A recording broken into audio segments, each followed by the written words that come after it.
রেদওয়ান, যারা ভোট দিয়েছেন, শিক্ষার্থী যারা আছেন সেখানে, তারা তো অনেকক্ষণ ধরে অপেক্ষা করছে, তারা উদ্বেগ উৎকণ্ঠায় অপেক্ষা করছেন। তাদের প্রতিক্রিয়া, তাদের উপস্থিতি কেমন এবং এত বিলম্বের কারণে তারা আসলে কি বলছেন সে বিষয়ে, সেটাও জানতে চাই আপনার কাছে। সোহার, গভীর রাত তারপরেও কিন্তু উদ্বেগ উৎকণ্ঠা নিয়েই কিন্তু শিক্ষার্থীরা সিনেট ভবনের যে বাহিরে তারা কিন্তু অপেক্ষমান আছেন এবং আমার সাথে আছেন বেশ কয়েকজন সাধারণ শিক্ষার্থী। আমরা তাদের সাথে একটু কথা বলতে চাই এই মুহূর্তে যে তাদের আসলে এই নির্বাচনের ফলাফল নিয়ে ভাবনা কি। প্রথমেই একজন শিক্ষার্থীর কাছে যেতে চাই, আপনার কাছে আসলে প্রথমে যে প্রশ্নটি থাকবে যে আসলে এই নির্বাচনের যে ফলাফল, সেই ফলাফল আসলে সাধারণ শিক্ষার্থীরা কিভাবে গ্রহণ করবেন বলে আপনার মনে হয়? আমি নিজের অবস্থান সাধারণ শিক্ষার্থীর অবস্থান থেকে বলবো যে নির্বাচন যথেষ্ট সুষ্ঠুভাবে হয়েছে।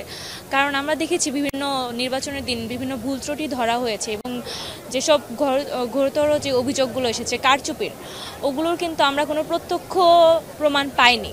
আমরা যদি এরকম প্রমাণ পেতাম প্রত্যক্ষ, তাহলে হয়তো বা আমরা প্রোটেস্ট করতাম। তো আমার মনে হয় সুষ্ঠুভাবেই হয়েছে। বলছিলাম শিক্ষার্থীদের যেমনটা প্রত্যাশা ছিল যে আসলে নির্বাচন নিয়ে যে নির্বাচন সুষ্ঠুভাবে হবে, জানাচ্ছিলেন প্রত্যাশার কথা। আমরা আসলে জানতে চাই যে নির্বাচন যেহেতু সুষ্ঠু দাবি করছেন, আসলে ফলাফল নিয়ে কোনো রকম শঙ্কা বা সংশয় আছে কিনা আপনাদের? নির্বাচন সুষ্ঠুভাবেই হয়েছে। তো এক্ষেত্রে বলা যায় যে যেহেতু একটা দীর্ঘ সময় ধরে ভোট গণনা চলছে, যে কোনো সময় সংখ্যা তৈরি হতে পারে। বর্তমান পরিস্থিতি স্বাভাবিক থাকলেও অস্থিতিশীল পরিবেশ তৈরি হতে খুব বেশি সময় লাগে না। তো আমার মনে হয় যে যত দ্রুত ভোট গণনা শেষ করে ফলাফল প্রকাশ করা হবে, তত সংখ্যামুক্ত হব আমরা।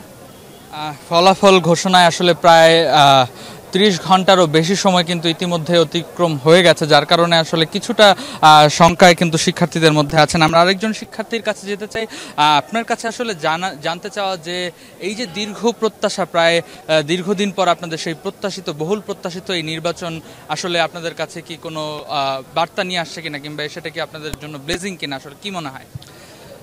নির্বাচন তো অবশ্যই আমাদের জন্য ব্লেসিং, কিন্তু ব্লেসিংটা যে প্রক্রিয়া আমাদের মধ্যে এসছে সেটা আরও স্মুথ হতে পারতো। নির্বাচন কমিশন আরও খুব সুষ্ঠুভাবে নির্বাচনটা পরিচালনা করতে পারতেন। আমরা দেখেছি আজকে সকালবেলা আমাদের একজন শিক্ষিকার মৃত্যু হয়েছে, আমরা খুবই ব্যথিত হয়েছি এবং এই মৃত্যুর মধ্যে তাদের কলিগদেরকে কাজ করে যেতে হচ্ছে আজকে সারাদিন। সো আমরা মনে করি যে এই প্রবলেমগুলো ব্যতীতই আমরা আমাদের জাহাঙ্গীরনগর বিশ্ববিদ্যালয়ের বহুল প্রত্যাশিত জাকসুকে আমরা পেতে পারতাম, কিন্তু প্রশাসন এখানে ব্যর্থতার পরিচয় দিয়েছে। বলছিলেন যে প্রশাসনের ব্যর্থতার কথা। আমরা শেষ একটি প্রশ্ন নিতে চাই, সেটি হচ্ছে নির্বাচনের যে ফলাফল গণনা, সেটি কিন্তু পরবর্তীতে আসলে ম্যানুয়াল পদ্ধতিতে নেওয়া হয়েছে। এই নির্বাচনী গণনা নিয়ে আসলে কি বলার আছে আপনার? দেখেন, মানুষের কর্মদক্ষতা বা ব্রেনের কথা বলে, দুটাই হিউম্যান বিংয়ের একটি পার্ট, এবং এটা প্রি প্রোগ্রাম না যে সেটা একইভাবে কাজ করবে বা সূক্ষ্মভাবে কাজ করবে। সেখান থেকে যেহেতু ম্যানুয়ালিভাবে হচ্ছে বা হাতে গণনার মাধ্যমে হচ্ছে, সেখান থেকে আমাদের এই নির্বাচনের ফলাফল নিয়ে আমরা খুবই উদ্গ্রীব এবং এটা নিয়ে আমার শঙ্কা আছে যে এটা আসলে ফলাফলটা সঠিক বা সূক্ষ্ম হয় কিনা। সোহার, যেমনটা শুনছিলাম আসলে শঙ্কা সংশয়ের একটা প্রশ্ন, শেষ প্রশ্ন তো থেকেই যায়। তারপরেও শিক্ষার্থীদের প্রত্যাশা যে শেষ পর্যন্ত ফলাফল তাদের মনমতো হবে এবং যারা তাদের প্রতিনিধি হয়ে আসবেন তারা তাদের সর্বোচ্চ চেষ্টা করবেন যেন এই জাকসুকে আসলে কিভাবে সামনের দিনে সুদূর প্রসারী করা যায়। রেদওয়ান জানাচ্ছিলেন যে হাতে গণনার পরও একটা শঙ্কা থেকে যাচ্ছে এবং আরো সময়ও লাগতে পারে, সেই বিষয়ে জানাচ্ছিলেন। ধন্যবাদ আপনাকে।